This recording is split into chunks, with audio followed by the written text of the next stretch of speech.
Souls, welcome to my channel where hobby's gonna die. Today we are going to do the book wrap up for March. By the way, I write notes to try to keep my brain in the right track, and my notes are as crazy as my brain is sometimes. So I'm gonna hopefully make sense. So, as I did the last time, I'm going to go through the Goosebumps, and then I'm going to go through the other books that I read, and I did them in order based on the highest amount of stars to the lowest amount of stars. So let's go ahead and just dive into the Goosebumps. The first one being The Ghost Next Door, which is a 4.5 star. Consider 4.5 stars as the 5 stars for Goosebumps, because as I have explained before, 5 stars have to be that like wow factor, like floor me type of thing, and any of the Goosebumps aren't going to do that to me. It's a middle grade spooky book that I'm enjoying, but I don't think it's ever going to hit the 5-star rating. So I can't really say much about this book without giving anything away. As per usual for R.L. Stine's titles, they kind of give you a little bit of a hint as to what's going on. So yes, this is going to be a very paranormal focused story, but beyond that I can't say anything else. I will say that the twist in this one happens early, and yet the story continued because there's more to the story after the twist. The twist, I will say, is also very, very obvious, but that didn't upset me. That actually made me excited to see it unfold through the character's eyes. So I didn't mind it being so obvious as to what the twist is in this. I don't really have much to complain about with this one, and that's the reason why it landed in the 4.5 stars for me. I'll just say, like, overall it was a really good story, one that I would definitely add to my recommended list. I've mentioned this before, I'm going to be making a Goosebumps video at the end of the year once I've completed all 62 of the originals and list all the ones that I would recommend. So yeah, I can't really say much more than what I've already said about the book. So let's go ahead and go on to the next one, and that is The Haunted Mask. So this is a pretty iconic one. A lot of people got really excited when they saw that I was reading this next because they have so much nostalgia with this book and the movie. I think it was like a TV series, like a TV special, but it was like movie length is what it was. So I don't know if you would consider that a movie or a show. But either way, a lot of people got really excited that I was reading this, and I can see why now, because this was pretty good. Like, overall, really spooky atmosphere, what was happening to the kids and all of that with the masks. Just overall, really, really enjoyed this one. I get rated this one 4-star instead of 4.5 star, so I do have things to nitpick with this one. And that being that R.L. Stine went back to his old ways. I've complained about this before. Well, he'll stretch out a scene just to build the tension, and then stretch out a little too much for my liking. So with this one, for example, is there's a scene where someone tells the girl to run, and it does the, I guess if you would picture it like in a show where it like slow motion, something's happening, someone turns to yell to the other person to run, and it pans back to what's happening, and then back to the guy saying to run, and the person's just standing there this entire time, and then like, oh, and then start running like all slow motion. I'm assuming that's what he's trying to do with this, but it just does not work for books. And it just got so ridiculously annoying. This happened at the end of a chapter, and it was run, run, girl just stands there. Run, run, girl just stands there. And this repeats like 5 times, continuing from the end of the chapter to the beginning. The beginning of the chapter, it continues going before she's like, oh, and then runs. That was so annoying. And that's the kind of things that like trigger me, and it happened a lot in this. But, you know, overall, really love the story. I understand why it's iconic. I understand why people really like this one. So I would still recommend you read this one. It's just had that annoying scene that's stuck in my head. And the next 4-star read is Piano Lessons Can Be Murder. So this is one that I read rather recently towards the end of March. And I really loved the story. This would have been 4.5 stars from the story alone, but there is one thing that I had to nitpick with this one, and it was the main character. Now, some stories I will deal with the main character being a jerk if it made sense for the journey that you're going on, but there was no reason for this character to be a jerk. So I docked points off of that. And the reason why I consider Jerry, the kid, a jerk is he's a cat hater. And I'm going to spoil a scene here just to give you an idea as to what I mean. So if you don't want to hear that, then jump ahead. But their family has a cat. The cat is neurotic. One of those cats, if you've ever had a cat like this, I've had a few cats like this, where you go by and the cat like jumps you, attacks your ankles or whatever. Like you're a prey animal, okay? So this cat does that. So I guess that's the reason why the kid's so annoyed with this cat, because the cat does that. But he decides to open the door to the house and hope the cat runs away. I understand how frustrating a cat like that can be, but that is so mean to be opening the door for your house cat who probably has never been outside before. I'm assuming this cat has never been outside before, and opening the door and hoping your cat runs away. I hated that. That happened in the first chapter, and I just immediately like, yep, I really hate this kid. Yet I gave it 4 stars because after the first chapter, all of that, I guess, background story as to why Jerry is a jerk pushes away to get straight to the point with the paranormal and the spooky thing that was happening with the story.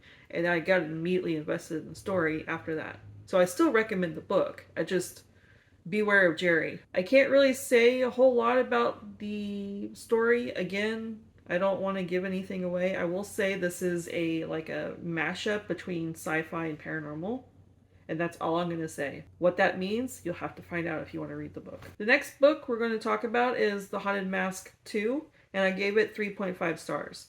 Now, the reason why I gave it 3.5 stars is it's basically the same story, only you're following the 2 guys in the group instead of the 2 girls from the first one. So it's literally the same town, literally the same issue, only they didn't learn their lesson. So the guys go through the same thing that the girls did. The ending also left me with a lot more questions about the mask and the origins of it. You learn a little bit the origins of the mask in the first one, not so much the second one, and then some new information pops up towards the end. And I'm just like, that's it? We're not going to get anything more about that? I really wish these were a little bit longer to give you a little bit more backstory about why these creepy things are happening to these kids, because I really want to know more about the mask. Thankfully, there was no stretching out of the scenes like in the first book, but there was a lot of repetitive descriptions. The mask especially got described repeatedly throughout the entire book, and it's the same descriptive words, the same describing of the mask, and you're just like, okay, I understand. I know what the mask looks like. Thank you. So, overall, it was okay. I think you could just skip it and just read the first one because it's literally the same story. Okay, just so you're clear, this happens a year later. It wasn't like this was a different POV of the same night. And then the last of the Goosebumps was Be Careful What You Wish For. I gave it 1 star. If this wasn't a buddy read, I would have DNF'd it. I was so bored and so annoyed about what was going on in the story. I had to force myself to finish it just to be able to discuss with the buddy readers about how much I hated it. I think we all collectively hated it. So avoid this one at all costs.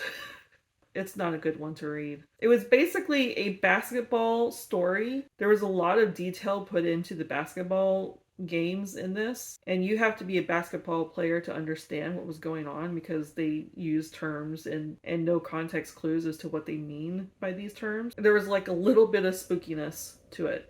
I will say there was one scene that I liked out of the entirety of the book. I was hearing the Twilight Zone music in the background when I was reading that scene. I really appreciated that one. I really loved that one. But that is literally the only scene in this book that I liked. The rest of it, the paranormal element wasn't even scary. besides that one scene. Also, I was kind of hoping at least the ending would be good, and it wasn't even good. The ending sucked. Everything about it sucked except for that one scene. So again, avoid this one at all costs. Not worth your time. And that was all of the Goosebumps that I read this month. So let's go ahead and go into the other books. I read a whole lot of new authors this month, so that was exciting. I've found more authors for me to dig into their books now. And the first one of those is Gone to See the Riverman by Kristopher Triana. 5-star read. Absolutely loved it. This is my first Kristopher Triana book, and it will not be my last one. This is my first extreme horror book.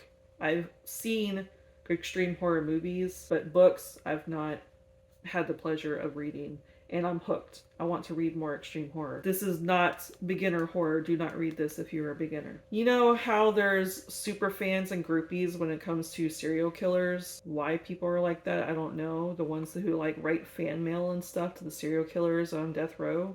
This is what this is about. About some super fan for a serial killer. But there is a folkloric, surreal, supernatural element to this that was amazing. So, as you can imagine, the characters in this are not likable.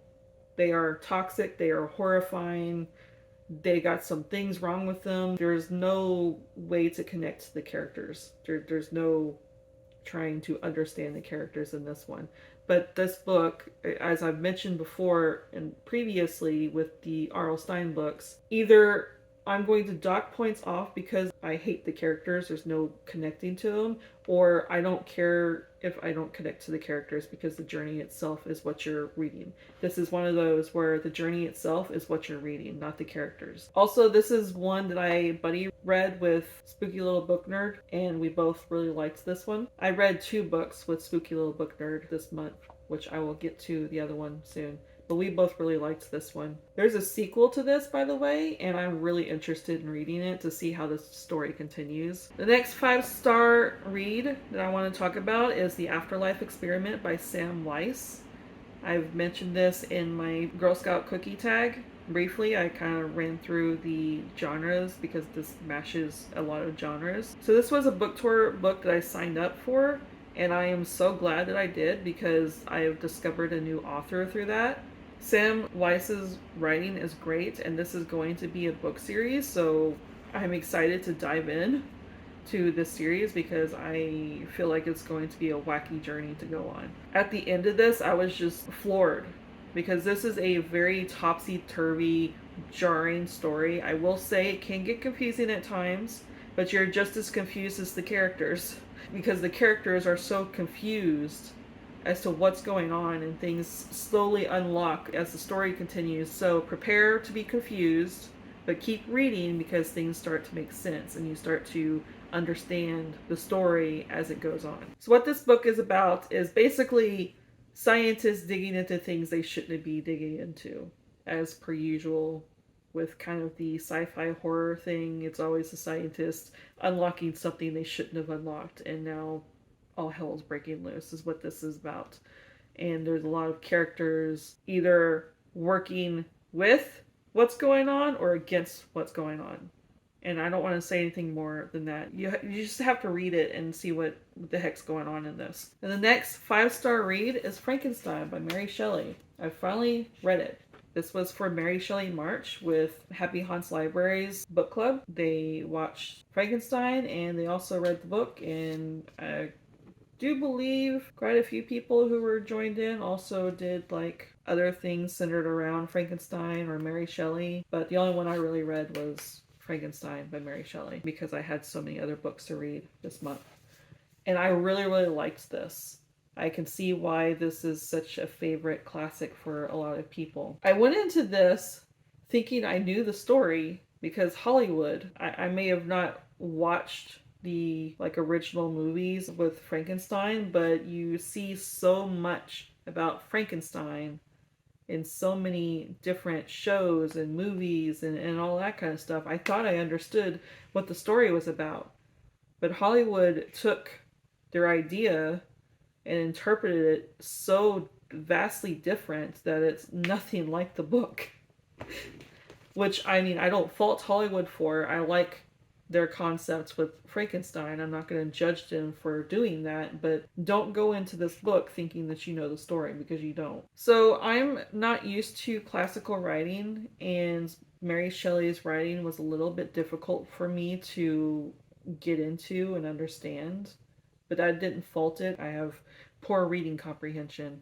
So that's just me. But once I started getting used to it, once I slowed down, my problem is I want to read fast, I want to talk fast, so I kind of stumble over myself, and I need to slow it down, both with reading and talking. So once I slowed down and started to utilize the commas and the semicolons and places where you're supposed to be pausing with the sentences instead of just one long string of consciousness, then I started to understand a little bit better, and I started to appreciate the story a little bit better. So, definitely one that you should be reading slowly. You should be reading slowly and savoring the story anyways instead of speed reading. But definitely one that I would recommend you read slow, especially if you're not used to classic writing like I am. This is a story you can read several times and interpret it so many different ways. And the intro in my edition talks about that. One of my favorite ways to interpret this, even though there are flaws to their theory, is that the monster was just a figment of Dr. Frankenstein's imagination because Dr. Frankenstein's losing his mind. But there are moments in the story that flaw that theory. So obviously that's not actually the case, but I can see where they're coming from with that theory. I kind of want to reread this at some point to see if I can see other people's interpretations. I really, really love that the story is so abstract enough to have multiple theories behind the meaning behind the story. I will say that I am one of probably the very few who do not have sympathy for the monster. I do have some sympathy for the monster, but there is a point in the story where I start losing my sympathy because he does some things that he knows that he is doing. This isn't one of those, oh, he can't help himself type of things. He knows that he's doing them.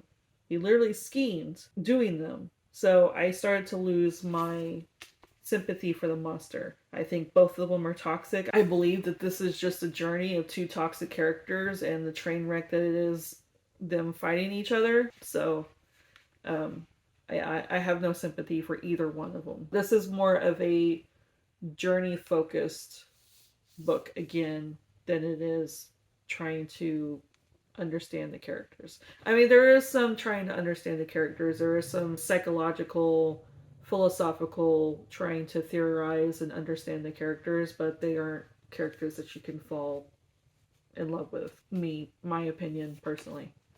But still love the book. Still recommend it for people who want to read classics. The next book we're going to talk about is the Horror Zine's Book of Monster Stories, and this is an anthology, so by various authors. I gave it 4 stars. This is another book that I went on a book tour with, and I'm glad that I did. This is a huge anthology. Of course, I'm not used to reading a whole lot of anthologies, so maybe I'm wrong in that, but there was 31 stories in this. There was a lot of stories.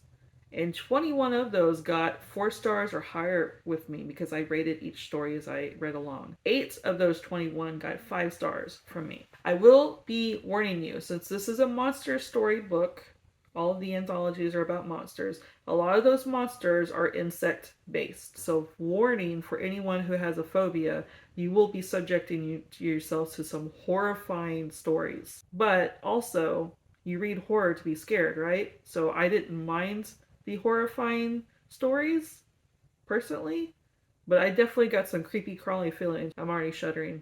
Yeah, you're gonna have a lot of that reading a lot of these stories. Absolutely scarred me, but also brilliant. A lot of the writing was really, really brilliant. Loved it. I mean, obviously the writing was so good because it made me shudder and want to close my Kindle several times. I will also warn that there is pet death scenes, and there is one in particular that has scarred me forever. And I almost DNF'd the book because it was so horrifying. But I pushed through it, and I finished the story. I gave it 4 stars, despite how scarred I am to reading it. It has to do with a cat, and you know how cats eat bugs? That's all I'm going to say. You can let your imagination run wild from that. But I want to close my Kindle and immediately run to my cat and pick her up and hold her and cuddle her and make sure that she's okay. The next day, after finishing that story, my house got a few of those particular insects that is in that story. And I was just like, we've never had these bugs before. Why am I getting these bugs after reading that story? That's not good. Keep the cat away from them, please. Honestly, I should probably give it more than 4 stars. I applaud that one for scarring me. I'm looking at my cat right now, just making sure that she's okay. But yeah, I overall really liked the book. One of the very few horror books that has scarred me. The horror zines also have other anthologies, by the way. So there is a ghost one, there's a werewolf one, there's a few others. I can't remember what they are about. I kind of want to pick up and read because this one has been so great. The next book we are talking about is Horrorstor by Grady Hendrix. This is again another author that I have not read before, and I'm going to be reading more of his books thanks to this one. This is also the second of the books that I read with Spooky Little Book Nerd. We both enjoyed this. I think we both kind of had similar gripes with it too, because I do have gripes. I'm literally... I got this as a gift from my friend Heather, so I'm dropping the receipts to it. Anyways, I didn't drop anything else, right? Okay. So overall, I really liked this. This is definitely a beginner horror. It is still spooky, but there is like comedic elements to this that kind of lighten the mood. The comedic elements can also be immature, but I'm immature sometimes, so I was fine with it. The book itself is literally a catalog, like an IKEA catalog, only this is Orsk, not IKEA, so a knockoff IKEA. Actually, it says in the book it's a knockoff IKEA. I really like the design of this book. I think it's great. So the chapters are also like catalog talking about the different furniture pieces, and of course, you know, you have the names, like the IKEA names for furniture. So I would say if you read this, to pay attention to the chapters, the names of the pieces, just pay attention to everything. Pay attention to all the details in this, because the design of the book goes along with the book. So this is going to hit those of us who have worked in retail or do still work in retail. This is retail nightmare, literally. So you have the retail nightmare of what you deal with on a daily basis, and also the paranormal elements. This is a haunting ghost story type of book, by the way. Only this isn't a house, this is a furniture store that's happening in. So I didn't like the characters in this, and that is one of the faults to this, because you kind of want to like the characters that are going on through this. There is one character that I liked, but the main character that you follow, I did not like her at all. But at the same time, I don't work now, but I did work at a retail store, and I have dealt with employees like the ones that are in this book. So they do follow the stereotypical trope of the employees that you kind of have to deal with. So I understand where he's coming from with unlikable characters, but I wish I had more people to root for. I also was disappointed with the ending. So that's the reason why this got 4 stars. Overall, I really enjoyed it. I would recommend it. There are some things about this that I wish were different. And the last book we'll be talking about is Slewfoot by Brom. Once again, another author I've never read before, but I've been wanting to read. There's a lot of his books that I want to read. After reading this one, I'm definitely going to be reading more of Brom's books. So Slewfoot got 4 stars. This definitely hits my favorite setting. This is my favorite kind of horror, or just in general favorite kind of setting. I like the witchy, old world, spooky, gothic kind of feel. This is witch related. This is Puritan related too. So Puritans and the witches, you know, witch trials, all that kind of stuff. So that is what you're going to get into with this book. It's reminded me of the horror movie The Witch. Definitely really loved it for that. Really loved the story. I really loved Samson. I'm not going to say who Samson is, but I really love Samson as a character. This is kind of multiple POV, by the way. And one of those POVs is actually the monster, which is cool. I really liked that. Be able to see things in the eyes of the monster. But The main person that you follow is Abatha, and I did not like her, which is unfortunate. I like the fact that she was a girl boss fighting against the Puritans, trying to be her own woman, being independent, especially in those times. I applaud her for that, but what I didn't like is her stupidity.